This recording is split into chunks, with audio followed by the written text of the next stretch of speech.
الحمد لله. الحمد لله وكفى والصلاة والسلام على من لا نبي بعد أما بعد أعوذ بالله من الشيطان الرجيم بسم الله الرحمن الرحيم.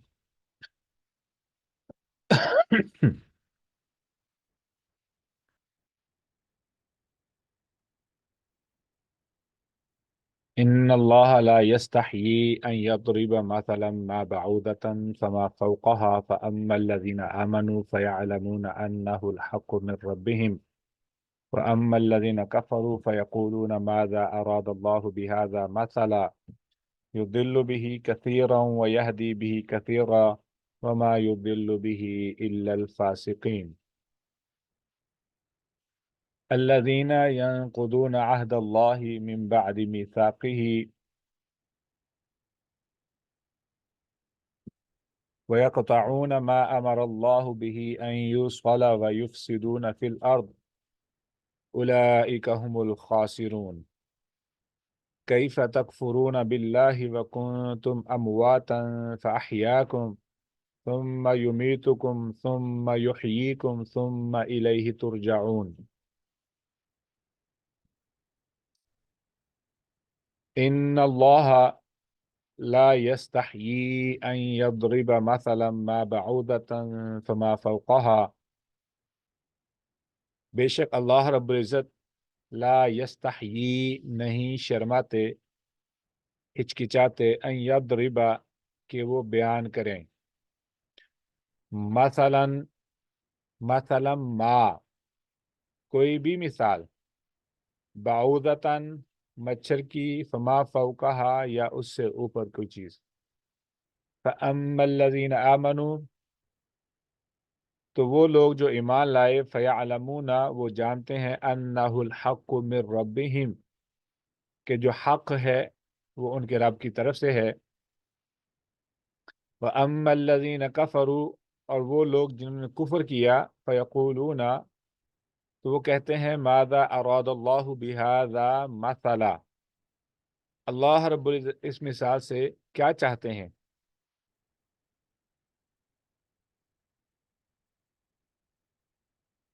اس مثال سے کیا چاہتے ہیں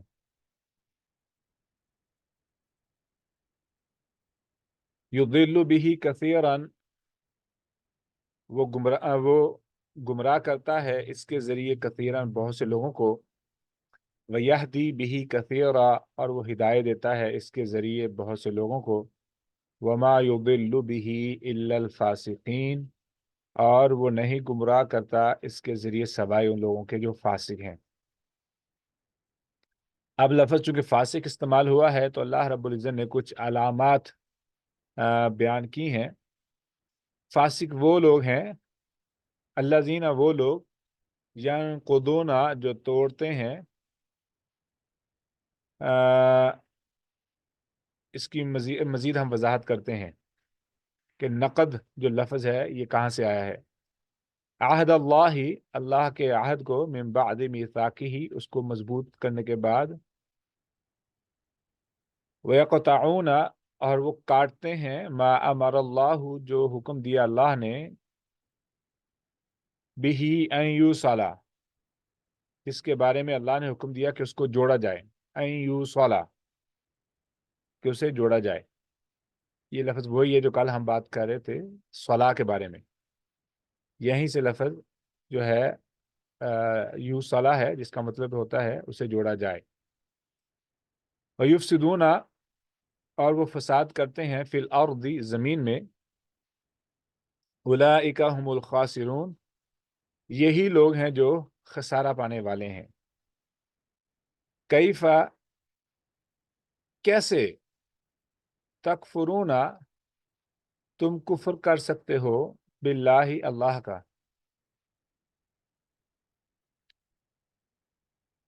یہ کیسے ممکن ہے کہ تم اللہ کا انکار کرو اللہ رب العزت کے بارے میں کفر کرو وَكُنْتُمْ أَمْوَاتًا اس حال میں کہ تم مردہ تھے فَأَحْيَاكُمْ پھر اس نے تمہیں زندگی عطا کی ثُمَّ يُمِيتُكُمْ پھر وہ تم کو مارے گا ثُمَّ يُحْيِيكُمْ پھر وہ تمہیں دوبارہ زندگی عطا کرے گا ثم الیہ ترجعون، پھر تم اسی کی طرف لوٹائے جاؤ گے۔ تو کوئی ریکیپ کہ ہم نے پچھلے سیشن میں کیا سمجھا تھا، کیا سیکھا تھا، کوئی بتائے گا؟ السلام علیکم ورحمۃ اللہ وبرکاتہ۔ وعلیکم السلام ورحمۃ اللہ۔ سر آپ نے ورڈ یستحیی کا بتایا تھا کہ ہم اس میں حیا نہیں کرنا نہیں استعمال کریں گے، کیونکہ وہ اردو میں ہماری اس حیا کے لفظ کے بارے میں متعلق جو نفس وہ جو ہماری وہ بلڈ ہوئی ہوئی ہے تھاٹ وہ غلط ہے، تو اٹس بیٹر ٹو یوز شرماتے نہیں ہیں یستحیی کا مطلب۔ اور آپ نے بعودتن کا بتایا تھا کہ نکلا ہے بعد سے، ایسی چیز جو انسان مشکل سے دیکھ سکے، اس سے مراد صرف مچھر نہیں ہے، یا مچھر کے بچے کو بھی کہا جا سکتا ہے۔ اور مچھر کی آگے لفظ بک استعمال ہوتا ہے، ٹھیک ہے، جی تو یہ اس سے مراد مچھر نہیں، ہم استعمال کرتے ہیں مچھر۔ جی جی۔ اور دوسرا آپ نے بتایا تھا فَأَمَّا الَّذِينَ آمَنُوا، یعنی اس سے مراد یعنی کہ یہاں پر استاد جو ہے وہ اللہ سبحانہ و تعالیٰ ہیں، اور سننے والے شاگرد ہیں۔ یہاں پر شاگرد جو ہے وہ دو طرح کے بھی ہو سکتے ہیں، یعنی اس میں یہ بتایا جا رہا ہے کہ ہمیں استاد کی بات کو توجہ سے سننا چاہیے۔ یہاں جو استاد جو ہے اللہ سبحانہ و تعالیٰ کو استعمال یعنی کہ ہیں، اور یہاں استاد انتہائی مخلص ہیں، ان اللہ لا یستحیی، اور اللہ سبحانہ و تعالیٰ جو ہے وہ بہت سادہ انداز میں بیان جو ہے وہ کر رہے ہیں۔ جو ایمان والے ہیں وہ جانتے ہیں کہ استاد جو ہے وہ خیر خواہ ہے اور میری بہتری چاہتا ہے، یعنی کہ اللہ کے کلام کو وہ عمل کرنے والے ہیں سن کے۔ یعنی اگلی آیت میں آپ نے بتایا تھا یہاں پر جو مثال یوز ہوا ہے ان الذین کفروا میں آگے الف لام نہیں ہے، اگر الف لام استعمال ہوتا تو اس میں ادب آ جاتا، تو اللہ تعالیٰ کافروں سے مخاطب ہیں، تو اس لیے اس کو ناکرہ کیا گیا ہے تاکہ ادب کو ختم کر دیا جائے۔ کیا اور مراد ہے جہاں اس سے؟ تک ادب کو کیوں ختم کیا جائے؟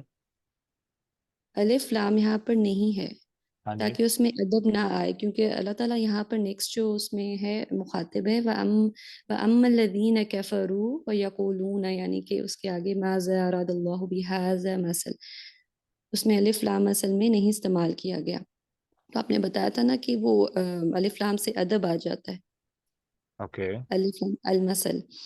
تو اس میں یہ ہے کہ قرآن کے الفاظ کے ذریعے اللہ تعالیٰ کو کافروں کے ارادے کو بھی تنقید کر رہے ہیں اللہ تعالیٰ، اوکے، یعنی کہ اس ورڈ کے ذریعے، کیونکہ ان لوگوں کا کہنا تھا کہ اللہ اس مثال یعنی کہ اس مثال کی کیا ضرورت ہے، یہ اپنا لہجہ خراب کر کے یہ بات جو تھے وہ کافر یہ کرتے تھے۔ ایسی آیات میں سوری اس آیات میں اوپر ہی انہ الحق، حق کا ورڈ استعمال ہوا ہے۔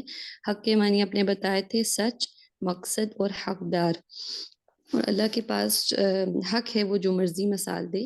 جب استاد یعنی آپ کو کوئی بات کر رہا ہو تو شاگرد چاہے توجہ دے تو چاہے نہ دے، یعنی آپ نے شاگرد اور غلام میں فرق بتایا تھا، اور آمنو کا مطلب آپ نے بتایا تھا کہ غلامی وہ لوگ جو غلام ہوئے، اب غلام کی مجبوری ہے کہ وہ بات سنے۔ شاگرد اور غلام میں فرق ہے، غلام اپنی انرجی سرو کرتا ہے علم سیکھنے میں، کیونکہ اللہ کی مرضی اللہ تعالیٰ جو آپ کو احکامات دے رہے ہیں آپ اس کو دل سے عمل کرتے ہیں۔ اور جہاں تک آپ نے فاسق کی اینڈ پہ جو الفاسقین، فاسق جو ہے وہ فسق سے ہے، اس سے مراد ایسے لوگ جن کی برائی جو ہے وہ ان سے نکل کر دوسروں کو افیکٹ کرے، یعنی گمراہی کا سبب بنے۔ اور یعنی کہ اس میں آپ نے ایک مثال دی تھی کہ سیب جیسے خراب ہو جاتا ہے اور اس کا جو وہ خراب گودا نکلتا ہے تو وہ خرابی باہر آنا شروع ہو جاتی ہے۔ سر نہیں تھا میرے چلا، پاس۔ جزاکم اللہ خیر۔ آج ہم آیت نمبر 27 پہ کام کریں گے۔ 26 کو ہم نے کافی ڈیٹیل سے کور کیا تھا، اور اس میں کوئی اس میں جو خوبصورت چیز ہے کہ آپ قرآن پاک کو سمجھنے کے لیے جو عربی لغت ہے، یعنی عربی زبان ہے، جو نئی ڈکشنریز ہیں وہ کیا کریں گی، جو موجودہ رائج معنی ہیں ان الفاظ سے ان کو کاپی کرتی ہیں۔ تو ہوتا کیا ہے، یہ 1400 سال پہلے کی جو ہے یہ زبان ہے عربک، قرآن پاک کی.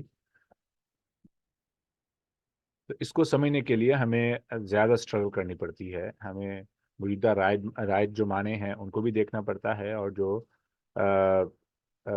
1400 سال قبل اس وقت کے لوگوں کے ہاں جو الفاظ رائج تھے اور ان سے جو مراد لیا جاتا تھا.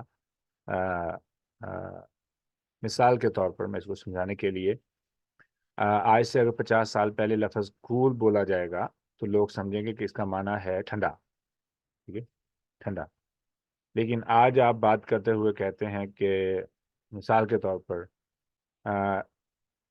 he said something so cool، اس نے بڑی اچھی بات کہی ہے. اب کول، اب وہی بندہ جو آج سے 50 سال پہلے یا 100 سال پہلے موجود تھا وہ سنے گا تو وہ سمجھے گا کہ ٹھنڈی بات کیسی ہوتی ہے، کیونکہ کول کا معنی وہ نہیں لیا گیا، وہی تھا جو تھا.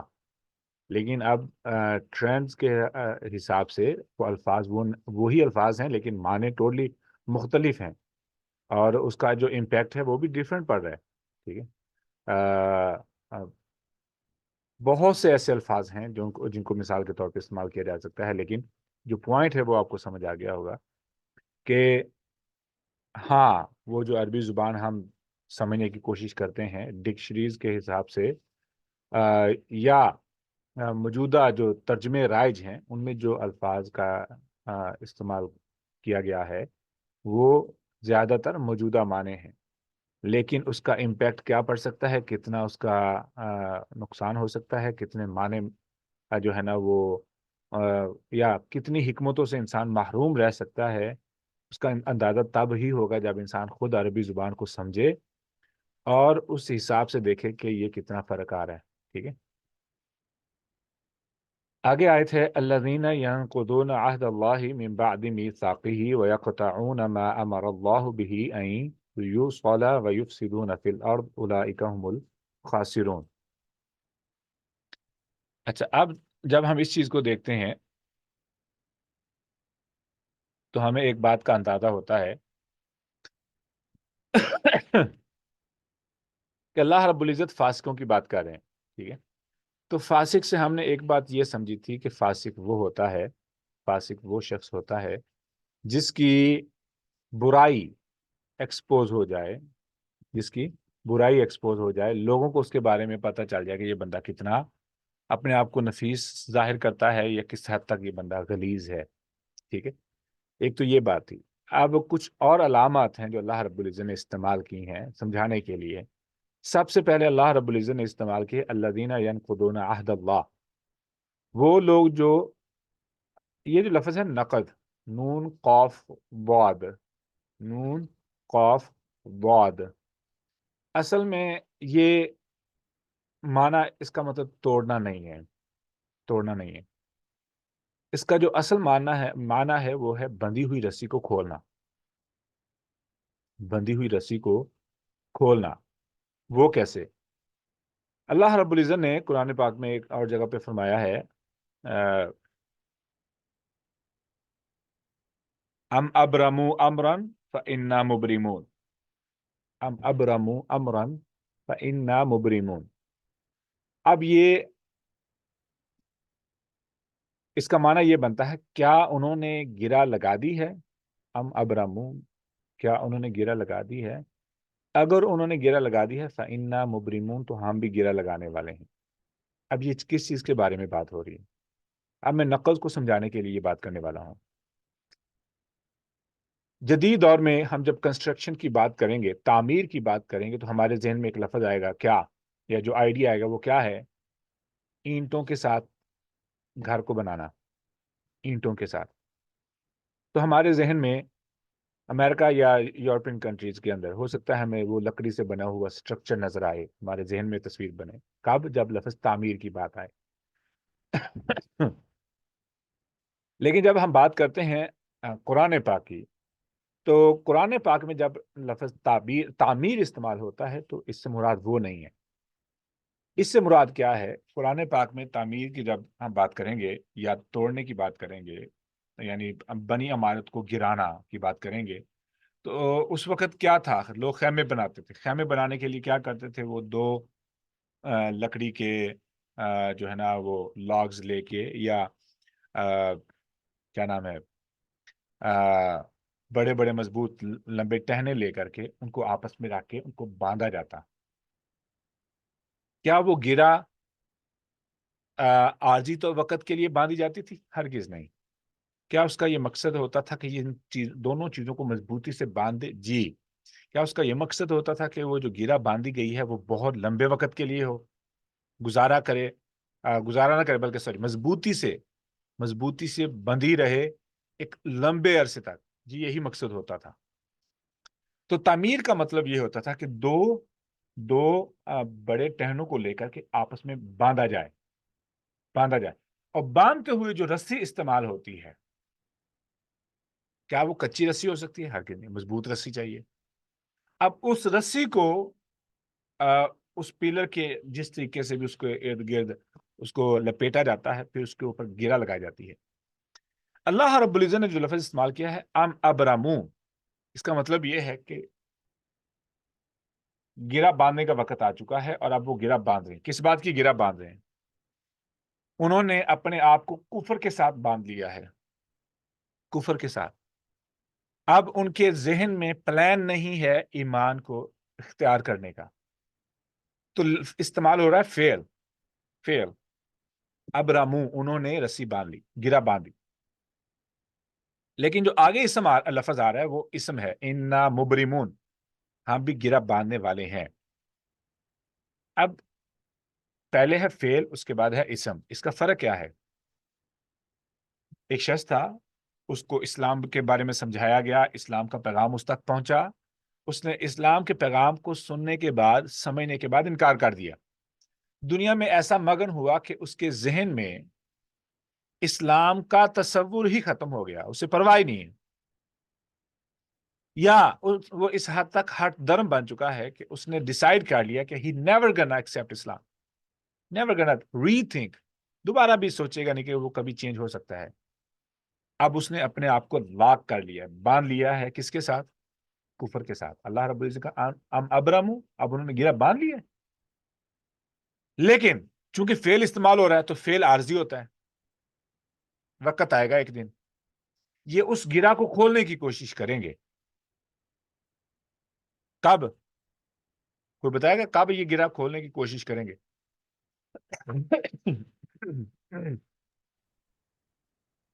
سر روزہ محشر کے دن. جزاکم اللہ خیر. جی قیامت کے دن جب یہ رب کو دیکھیں گے، اللہ رب العزت کو دیکھیں گے، تو کہیں گے کہ بھئی کسی طرح وہ گرا کھل جائے. کیوں؟ ایمان لانا چاہتے ہیں. لیکن اللہ رب العزت نے کہا تم نے گرا باندھی تھی، آپ کھولنا چاہتے ہو نا، جب ہم گرا باندھتے ہم نہیں کھولیں گے. اب وہاں پہ پھر اسم استعمال ہوتا ہے، اور اسم ہمیشہ کے لیے معنی دیتا ہے.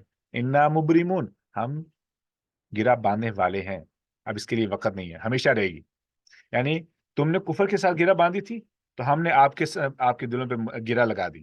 کس بات کی؟ کہ تم کفر پہ ہی رہو گے، اور تمہارا انجام بھی جو ہے نا وہ آخرت کے دن کفر کے ساتھ ہی ہوگا. یہیں پہ بات وہ آ رہی ہے، اللہ دینا ینقضون عہد اللہ، اللہ کا عہد، وہ بندے ہوئے عہد کو توڑتے ہیں، کھولتے ہیں، اس بندھی ہوئی رسی کو کھولتے ہیں. اب جو رسی استعمال ہو رہی ہے اس گرا کو باندھنے کے لیے، اس دو پلرز کو آپس میں باندھنے کے لیے، وہ رسی استعمال ہوتی ہے نا. خوبصورت بات یہ ہے کہ رسول اللہ صلی اللہ علیہ وآلہ وسلم نے قرآن پاک میں کے بارے میں فرمایا وَحَبْلُ اللَّهِ الْمَتِينَ وَحَبْلُ اللَّهِ الْمَتِينَ مِنَ السَّمَاءِ إِلَى الْأَرْضِ. جو قرآن پاک ہے یہ اللہ کی رسی ہے، اللہ کی رسی ہے جو آسمان سے زمین تک ہے، مِنَ السَّمَاءِ إِلَى الْأَرْضِ. اب یہ رسی کیا کرتی ہے؟ یہ ہمیں اللہ سے جوڑتی ہے. جس بندے نے قرآن کو مضبوطی سے پکڑ لیا، اسی لیے اللہ رب العزت نے فرمایا نا کہ اللہ کی رسی کو مضبوطی سے تھام لو اور وَلَا تَتَفَرَّقُوا، فرقہ بازی میں نہ پڑو. تو رسی کیا ہے؟ رسی قرآن پاک ہے. اب یہ قرآن جو رسی بن رہا ہے یہ ہمیں اللہ کے ساتھ باندھ دی. جتنا ہم قرآن پاک کو گہرائی میں سمجھتے ہیں، گہرائی میں جا کے سیکھنے کی کوشش کرتے ہیں، ہم اتنا ہی ہم اللہ کے ساتھ اپنے تعلق کو مضبوط کرتے ہیں. اب دیکھیے گا، بات ہو رہی ہے اللہ کا عہد. اب سوال یہ پیدا ہوتا ہے کہ اللہ کا عہد، کس عہد کے بارے میں بات ہو رہی ہے؟ کوئی گیس کرنا چاہے گا؟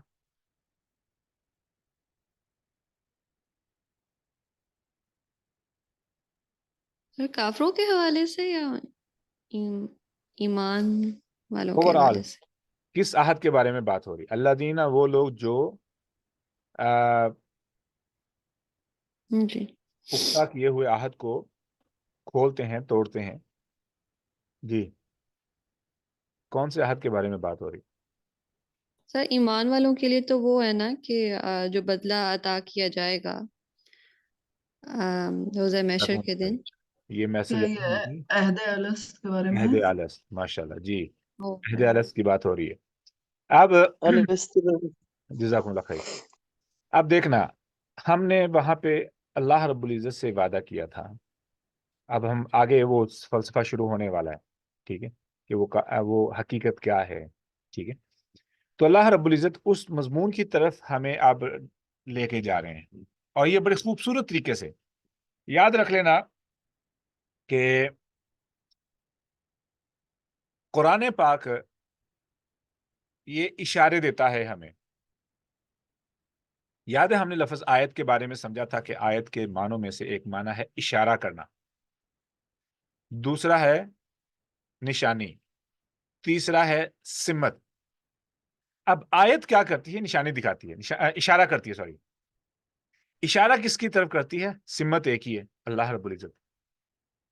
اب جب ہم ایک آیت کو پڑھتے ہیں تو یہ ہر آیت اشارہ کرتی ہے اور ہماری توجہ کو الائن کرتی ہے کسی نہ کسی طریقے سے آنے والے مضمون کے ساتھ یا اس سے پچھلے مضمون کے ساتھ، اور پھر اس مضمون کے ذریعے ہماری توجہ اللہ کی طرف جو ہے نا وہ مرکوز کر دیتی ہے. مرکز. اوکے.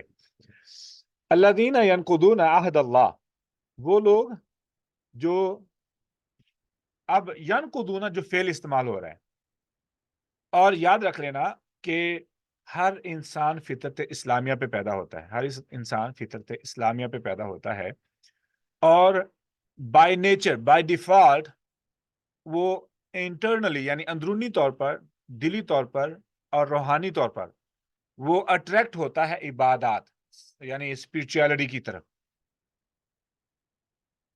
وہ لوگ جو اپنے آپ کو کفر کی طرف لے کے جاتے ہیں، وہ ایسے نہیں ہوتا کہ ان کے اندر اس بات کا ایلیمنٹ موجود ہی نہیں تھا کہ خدا کوئی چیز ہے یا نہیں ہے، یا آخرت کوئی چیز ہے یا نہیں ہے، لوگوں کے سننے کے ذریعے، یا اچھائی برائی کا جو کانسیپٹ ہے ان کے اندر ہوتا ہی نہیں ہے. ایسا نہیں ہوتا کہ یہ لوگ پیدا ہوتے ہیں تو ان کے اندر بالکل کسی قسم کا کوئی ایلیمنٹ ایسا نہیں ہوتا جس کا تعلق روحانیت کے ساتھ ہو. نہیں، بلکہ یہ لوگ اپنے آپ کو فورس کرتے ہیں کفر پہ ڈٹے رہنے کے لیے، اور یہ اپنے کفر کو ثابت کرنے کے لیے کتنی سٹرگل کرتے ہیں. آپ انٹرنیٹ پہ جا کے کسی بھی ایتھیسٹ کو جو مرتد ہوتے ہیں، جو اسلام چھوڑتے ہیں یا اسلام کے خلاف باتیں کرتے ہیں، ان کی گفتگو سنیں، آپ کو پتہ چلے گا وہ کتنی محنت کر رہے ہیں اپنے کفر کو ثابت کرنے کے لیے. اب ینقضون کا مطلب یہ ہے کہ وہ کتنی سٹرگل کے ساتھ جو اللہ رب العزت نے اتنی ان کو نشانیاں دکھائی ہیں، دکھا رہا ہے، دکھاتا رہ جائے گا جب تک وہ مریں گے نہیں، ان تمام نشانیوں کے باوجود یہ کس طریقے سے اپنے آپ کو مجبور کر کے کفر پہ ڈٹے ہوئے ہیں. بہت سارے دلائل پہ آ کے یہ لاجواب ہو جاتے ہیں، لیکن پھر بھی مجبور کر کے اپنے آپ کو انہوں نے پکڑا ہوا ہے یا روکا ہوا ہے کفر پر. یہ ینقضون کا مطلب ہے کہ وہ بڑی محنت کر کے بھی جو ہے نا کفر پہ ڈٹے رہنے کی جو ان کی کوشش ہے، اس کے بارے میں اللہ دینا وہ لوگ ینقضون جو بندھے ہوئے عہد کو کھولنے کی کوشش کرتے ہیں. ایسے کر لیں، ینقضون، یہ فعل مضارع استعمال ہوا ہے تو اس کا مطلب اسٹرگل کنٹینیوس ہے.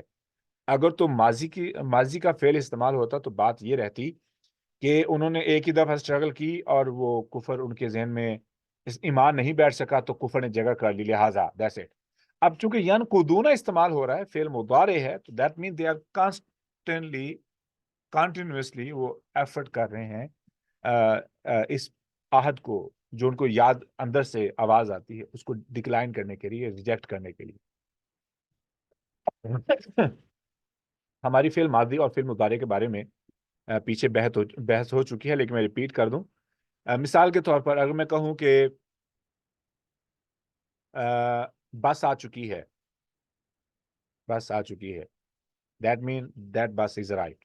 اب اس بس کے دوبارہ آنے کے امکانات نہیں ہیں جب تک وہ لیو نہیں کرے گی، تو یہ عمل ہو چکا ہے. اور اگر میں کہوں بس آتی ہے، اب فرق یہ ہو گیا کہ ابھی یہاں پہ اس اسٹیشن پر بس آتی رہتی ہے، کسی بھی وقت آ سکتی ہے.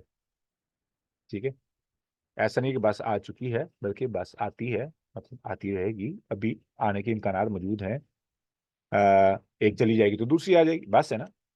ایسے ہی ینقضون فی المضارع جو ہے یہ کنٹینیوس، اس میں پریزنٹ بھی اور فیوچر کے دونوں معنی پائے جاتے ہیں.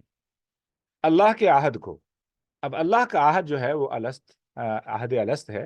یہاں پہ میں تھوڑا سا انٹروڈیوس کرواتا جاؤں کہ وہ جو عہد کا سین ہے نا، جو اللہ رب العزت نے قرآن پاک میں نوٹ کیا ہے کہ الست بربکم قالوا بلا، کیا میں تمہارا رب نہیں ہوں؟ تو ان سب نے کہا ہاں. یہاں پہ پوائنٹ یہ سمجھنا ہے کہ اللہ رب العزت ہم کلام ہیں، کن سے؟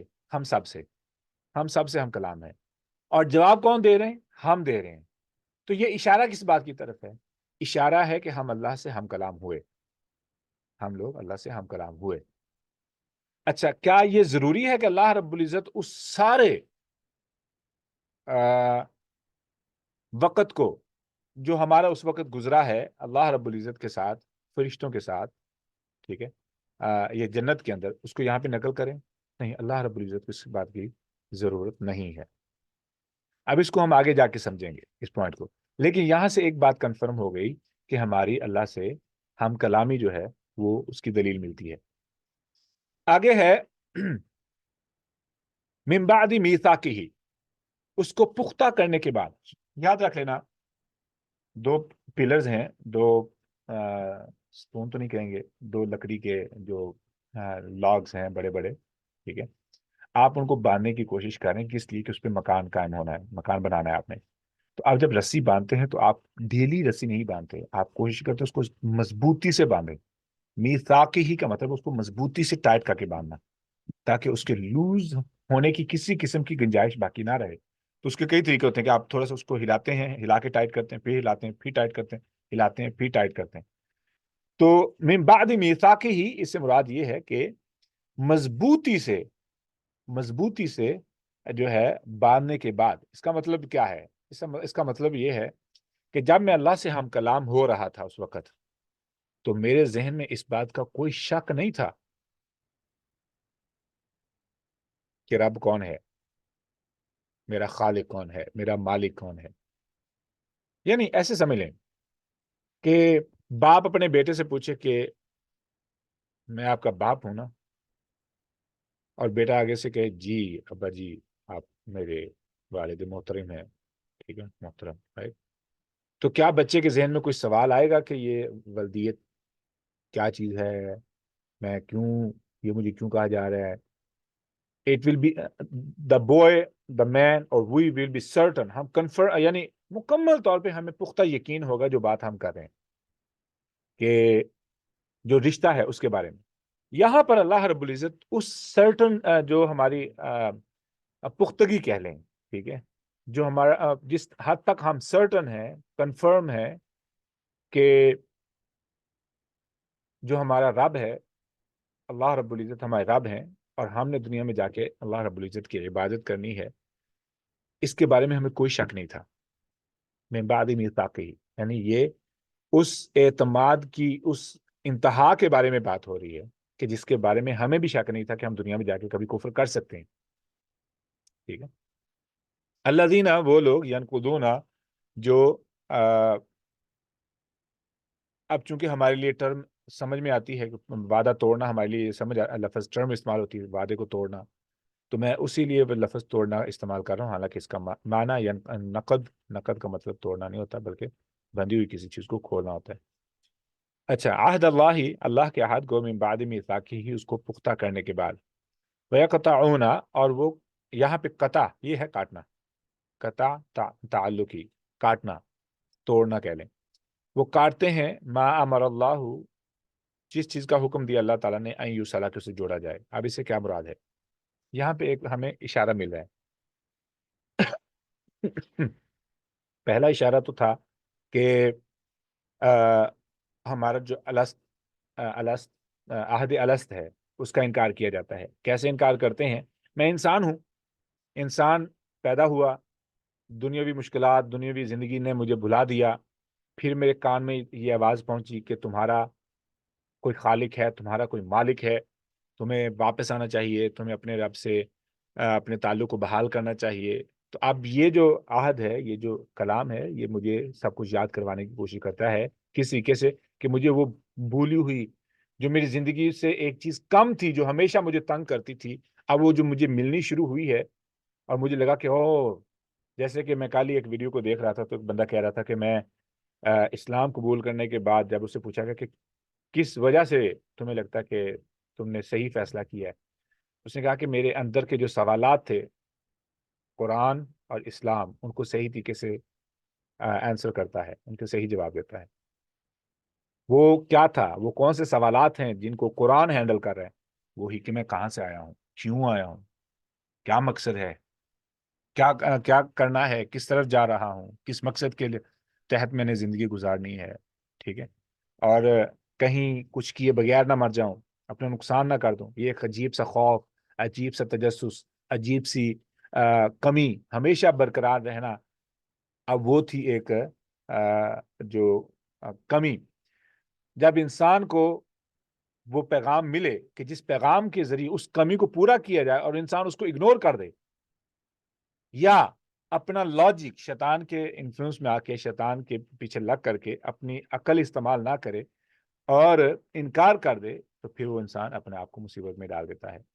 وَيَقْطَعُونَ، اب آگے بات آ گئی، مَا أَمَرَ اللَّهُ بِهِ أَن يُوصَلَ، کہ وہ، یہ دوسری علامت ہے کہ وہ جس چیز کا اللہ نے حکم دیا تھا ملانے کا، اسے توڑتے ہیں۔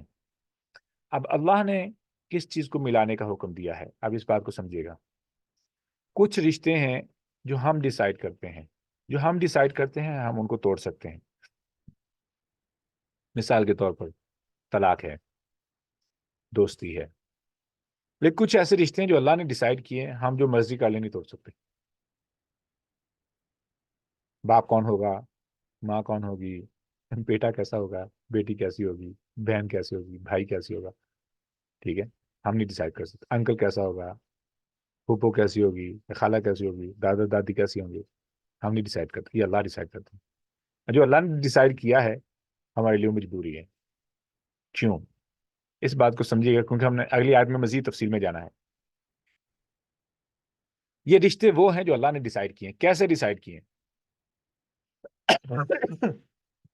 ایکسکیوز می، آگے جو آیت آ رہی ہے وہ ہماری کچھ روح کے بارے میں ہے، لیکن اس سے پہلے میں، یعنی ایک سٹوری ہے جس کا شروع پوائنٹ ہے، پھر اس کا چوتھا حصہ ہے، پھر اس کا درمیانہ حصہ ہے، پھر اس کا تھرڈ کوارٹر ہے، پھر اس کا اینڈ ہے، ٹھیک ہے۔ تو میں آپ کو جو ایلیمنٹس چیزیں بتا رہا ہوں وہ ایسے کہہ لیں کہ وہ دوسرے تیسرے درجے کی ہیں، حالانکہ مجھے کہانی شروع سے شروع کرنی چاہیے، لیکن میں اگلی آیت کی خاطر میں ان کو کہانی جو شروع سے ہونی ہے اس کو میں ہولڈ کر رہا ہوں، تاکہ آپ کو پتہ چل جائے کہ اللہ رب العزت کس طریقے سے ہماری ذہن سازی کریں۔ اب قطع تعلقی کی بات ہو رہی ہے۔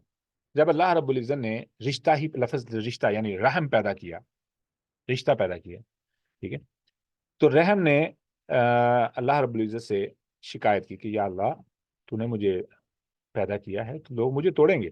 اللہ رب العزت نے فرمایا کہ نہیں، جو تجھے توڑے گا میں اسے توڑ دوں گا، ٹھیک ہے۔ تو رشتے کی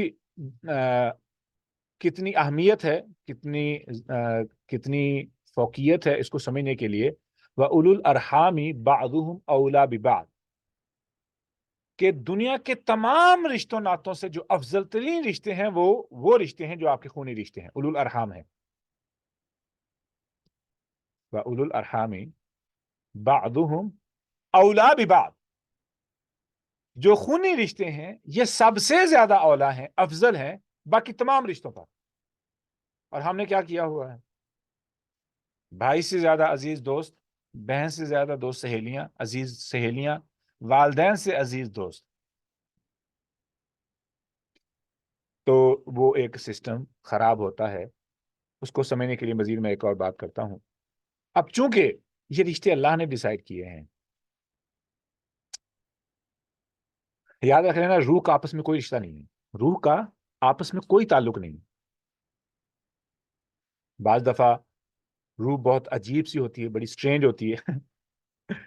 آپ کو لگتا نہیں ہے کہ یہ آپ کے گھر میں اس بچے کو، اس لڑکی کو پیدا ہونا چاہیے تھا، جو ان کا رویہ ہے، جو ان کی سختی ہے، جو ان کا غصہ ہے.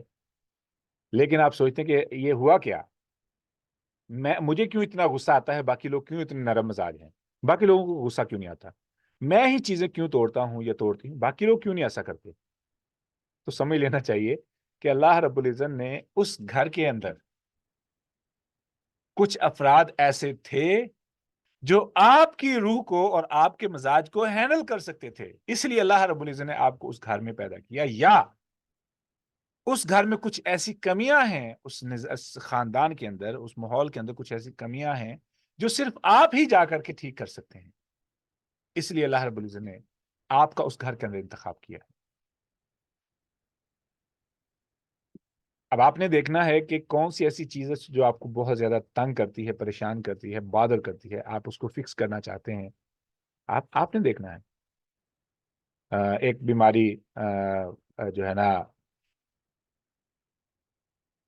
جس پہ مجھے کام کرنے کا موقع ملا الحمدللہ، وہ 100% نہیں، 50 سے 60% اس کا علاج ہو چکا ہے الحمدللہ. آپ ایسے غور کریں کہ کون سی ایسی معاشرتی برائی ہے، معاشرتی برائی، میں سے یہ لفظ استعمال کر رہا ہوں کہ ہمیں سمجھ آ جائے، جو ہمیں تنگ کرتی ہے اور ہم چاہتے ہیں کہ یہ ہمارے ساتھ بھی نہ ہو، کسی کے ساتھ بھی ایسا نہ ہو. این ممکن ہے، مثال کے طور پر این ممکن ہے، میں مثالیں دیتا ہوں. بھائیوں کی آپس میں نفرت، مثال کے طور پر بہنوں بھائیوں کی آپس میں لڑائی جھگڑے، یا ساس بہو کا جھگڑا، یا بہنوں بھائیوں کی آپس میں لڑائیاں تو نہیں ہے لیکن محبت نہیں ہے، لڑائی جھگڑے نہیں ہے لیکن محبت بھی نہیں ہے، اور محبت کے لیے ان کو باہر کے دروازے ڈھونڈنے پڑتے ہیں. ٹھیک ہے. یا خاندانی مسائل ہیں، اختلافات ہیں، کفر ہے، نماز نہیں پڑھتے ہیں، یا دین کے ساتھ وابستہ نہیں ہے، سیکھنے سکھانے کا عمل بالکل بند ہے. کچھ بھی ہو سکتا ہے. آپ نے ڈھونڈنا ہے کہ آپ کو کون سی چیز آپ اس گھر کے اندر ایڈ کریں اور یہ گھر بہتر ہو جائے. تو آپ نے سارے گھر کی، سارے خاندان کی اصلاح نہیں کر سکتے. آپ نے ایک خامی ٹھیک کرنی ہے مرنے سے پہلے پہلے. آپ کا یہ کام، ایک ایسی خامی جو پوری نسل کا سسٹم سیٹ کر دے. اچھا جی. اب آ گیا جی ما امر اللہ به ان یوصل، کہ جو اللہ رب العزت نے ملانے کا حکم دیا ہے اس کو، اس کی قطع تعلق، اس کو توڑتے ہیں، اسے کاٹتے ہیں. اب رشتہ داری کتنی اہم ہے، اس کی کتنی ضرورت ہے، اور اس کے انسان کو فائدے کیا ہیں، میں اس پہ نا ایک دو باتیں مزید کر دوں. رسول اللہ صلی اللہ علیہ وآلہ وسلم نے فرمایا کہ جو شخص یہ چاہتا ہے کہ اس کی عمر اور عمر میں برکت ہو، اس کی عمر میں برکت ہو اور اس کے مال میں بھی برکت ہو، تو اسے چاہیے کہ وہ صلہ رحمی کرے. فَلْيَصِلْ رَحِمَهُ، اسے چاہیے کہ وہ صلہ رحمی کرے. اچھا، وہ کیسے، یہ کیسے مال میں اور زندگی میں برکت کیسے آتی ہے جب صلہ رحمی کی جاتی ہے؟ اب صلہ رحمی ہے کیا؟ ایک تو ہوتا ہے، میں یہاں پہ کچھ کانسیپٹ کلیئر کروں گا، ماشاءاللہ سبھی پڑھے لکھے لوگ ہیں تو کسی کے فائدے کے لیے. ہمیں یہ لگتا ہے کہ ہر وہ رشتہ دار جو آپ سے اچھے سلوک سے پیش آتا ہے، بس اسی کے ساتھ اچھے سلوک سے پیش آنا، یہ ہے صلہ رحمی. در حقیقت یہ صلہ رحمی نہیں ہے، یہ تعلق کو چلا کے آگے چلنا ہے، یہ صلہ رحمی نہیں. صلہ رحمی کیا ہے؟ جو آپ سے توڑے آپ اس سے جوڑیں.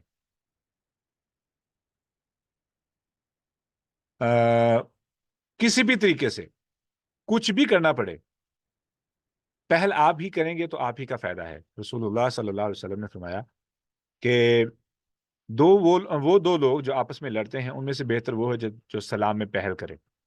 سلام میں پہل کرے. اچھا، ہمارے معاشرے میں ایک اور چیز ہے کہ ہم کئی دن، کئی ہفتے، کئی سال ہمارا بول چال بند ہوتا ہے. مجھے ایک بہت چیز تنگ کرتی ہے، وہ جو بہت عام دیکھنے کو ملتی ہے، بہت سی چیزوں میں میری تو رسائی نہیں ہے. وہ کیا ہے کہ جب ایک گھر کے اندر ہم اپنی بیٹی کو یا بیٹے کو بیاہ دیتے ہیں تو اس گھر کے جو بچی کے والد یا بچے کے والدین، ان کا اور دوسرے گھر کی بچی یا بچے کے والدین کا آپس میں جو تعلق ہوتا ہے نا، وہ بہت زیادہ مین، سخت، بغیر ادب و احترام محبت کے بالکل خالی وہ تعلق ہوتا ہے، وہ رشتہ ہوتا ہے. اب مجھے یہ نہیں معلوم کہ یہ کس نے سٹارٹ کیا تھا اور یہ کب سے چلتا آئے گا اور کب تک چلے گا.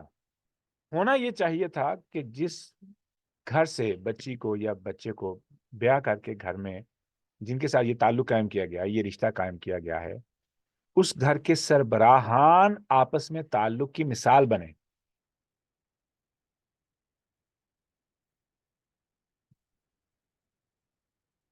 اس پہ نا مزید ہم کل بحث کریں گے. میں اس آیت کو ختم کرنا چاہتا ہوں تو ٹائم بھاگ رہا ہے. وَيَقْطَعُونَ مَا أَمَرَ اللَّهُ بِهِ أَن يُوصَلَ وَيُفْسِدُونَ فِي الْأَرْضِ. اب نقصان کیا ہوگا اگر صلہ رحمی نہیں کی جائے گی؟ اگلی آیت ایک پرابلم بتا رہی ہے کہ اس کے بعد زمین میں فساد کھڑا ہوگا اگر ایسا نہیں کیا جائے گا. ایک تو یہ معنی ہے. دوسرا معنی، یہ تیسری علامت ہے فاسق لوگوں کی. تیسری علامت ہے فاسق لوگوں کی.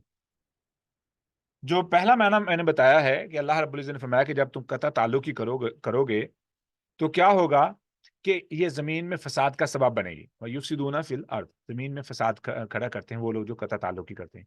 وہ کیسے؟ اس کو سمجھ لیں. جو شخص گھر میں محبت و پیار سے نہیں رہتا وہ کبھی بھی باہر مخلص رہ نہیں سکتا. باہر مخلص نہیں رہ سکتا. وہ لازمی طور پہ مطلبی ہوگا. کیوں؟ جہاں پہ سب سے زیادہ خلوص اور محبت درکار تھی اس کا گھر تھا. گھر والوں کو تو ملا نہیں.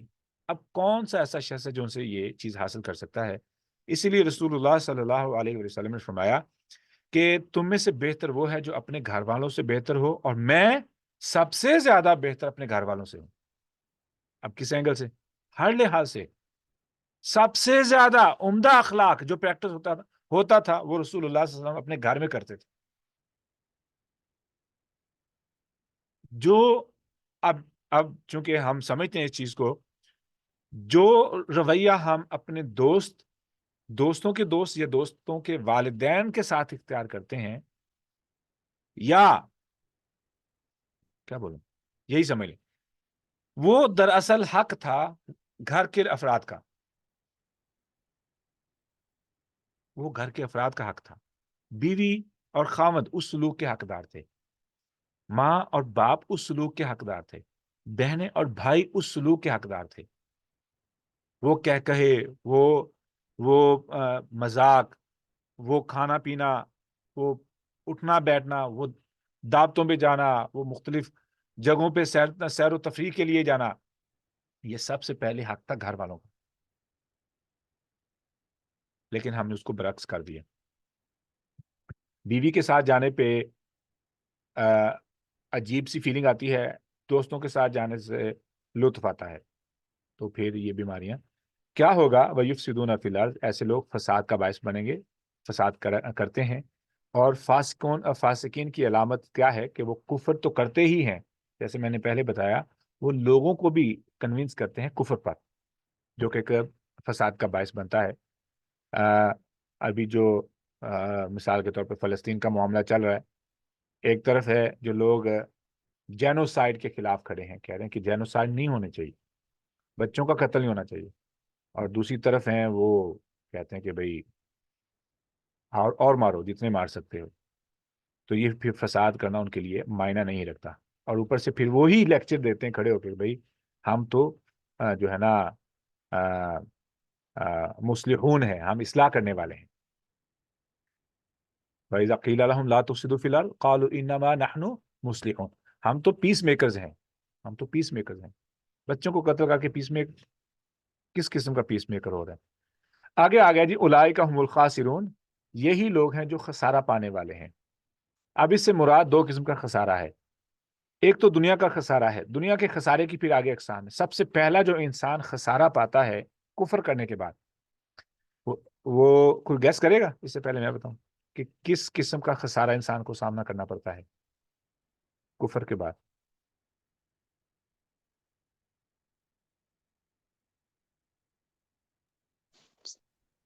سکون، اطمینان ختم ہو جزاکم اللہ جاتا خیر. ہے. جی ماشاء اللہ، دیٹ واز رائٹ ایم، صحیح نشانہ لگایا. ہاں جی، سب سے پہلے جو انسان اپنا خسارہ کرتا ہے، انسان انٹرنلی ڈیمیج ہوتا ہے، اس کی روحانیت برباد ہو جاتی ہے، اور اندر سے پھر تسلسل کے ساتھ بے سکون، بے چین. پھر اس بندے کے لیے الحمدللہ بینگ اے مسلم، اسلام کے ساتھ جو تعلق ہے، اس بنا پر ہمیں نیند کے لیے اسٹرگل نہیں کرنی پڑتی، ہمیں سونے کے لیے، ہمیں اپنے آپ کو کام رکھنے کے لیے اسٹرگل نہیں کرنی پڑتی. ہم دن میں 5 دفعہ اس بات کی پریکٹس کرتے ہیں الحمدللہ. ہوتا کیا ہے کہ وہ شخص جس کا ایمان نہیں ہے، جو کفر کا مرتکب ہے، اس کو شراب کا سہارا لینا پڑتا ہے، نشے کا سہارا لینا پڑتا ہے، کتنی دوائیاں کھانی پڑتی ہیں مینٹل ہیلتھ کو جو ہے نا بیلنس کرنے کے لیے. الحمدللہ ہمیں اس بات کی پرواہ نہیں. اولئک هم الخاسرون، سب سے پہلا نقصان کیا ہے کہ روحانیت جو برباد ہوتی ہے، اس کی وجہ سے انسان کی اسپرچل لائف برباد ہو جاتی ہے، اندرونی سکون چلا جاتا ہے. اس کے بعد یہ شخص جو ہے، جو کفر کا مرتکب ہے، اس کو چونکہ آخرت پہ تو یقین ہی نہیں ہے، تو اس کے لیے جو اگلا نقصان ہوتا ہے کہ اس کی موریلٹی ختم ہو جاتی ہے. دوسرا بڑا نقصان. تیسرا بڑا نقصان، اب یورپ ہمارے سامنے ہے، کس قسم کی موریلٹی پہ کھڑے ہو کر کسی اب نئی نسل کو یہ بات کر سکتے ہیں بھئی ہم ایسے ہیں؟ کیا ان کے پاس کوئی موریلٹی ہے؟ نہیں، دفن ہو چکی ہے. دوسرا نقصان. تیسرا نقصان یہ ہے کہ جب صحیح غلط کا فرق ختم ہوتا ہے تو انسان پھر ہر چیز پہ اپنا حق سمجھتا ہے اور اپنے آپ کو ہی ہمیشہ ٹھیک سمجھتا ہے. اس بنا پر جو ان کا جو وقار ہوتا ہے، جو عزت ہوتی ہے، وہ بھی دفن ہو جاتی ہے. یہ تیسرا نقصان ہے صرف دنیا کی زندگی میں. ہاں، جھوٹ بولا گیا کہ مسلمان دہشت گرد ہیں، اب وہی لفظ ایگزیکٹلی اسرائیل کے لیے استعمال ہو رہا ہے. اور پہلے تو حکومتیں اعلان کرتی تھیں، اب بندہ بندہ کہتا ہے. اب لوگ تسلیم کرتے ہیں.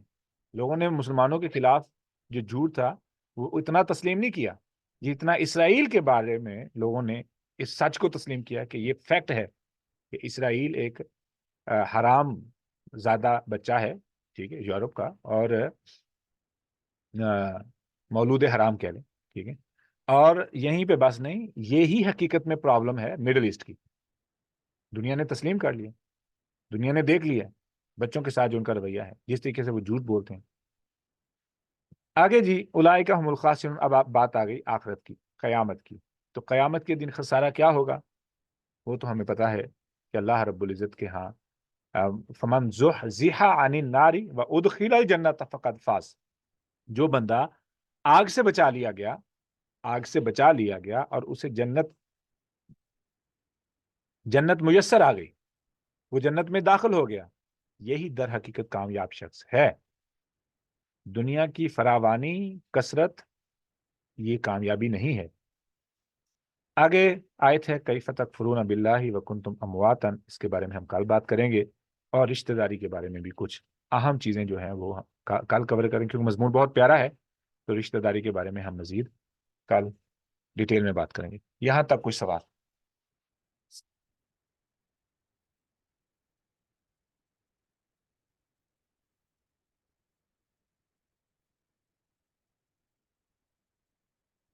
کوئی سوال کرے گا؟ سر، ارتھ سے مراد صرف زمین ہے؟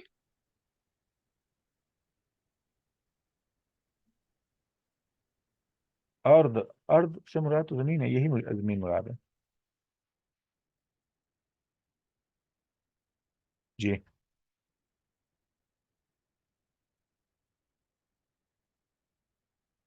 اس کے علاوہ کوئی؟